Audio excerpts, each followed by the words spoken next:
এই ভাইটি কি বলে কথাগুলো শুনে যান, অবশ্যই শুনে যাবেন।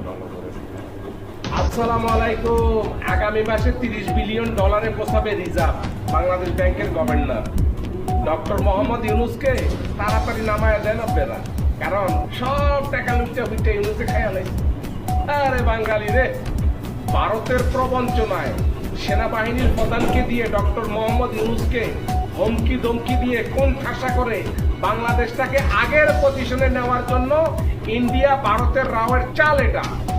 বাংলাদেশে ডক্টর মোহাম্মদ ইউনূস যার পিছনে সবাই থাকতে হবে, কারণ ডক্টর মোহাম্মদ ইউনূস এই দেশটাকে আমল পরিবর্তন করতে আসছে, আমাদের দেশটাকে চেঞ্জ করতে আসছে, ভবিষ্যতের বাংলাদেশটাকে চেঞ্জ করতে আসছে ডক্টর মোহাম্মদ ইউনূস।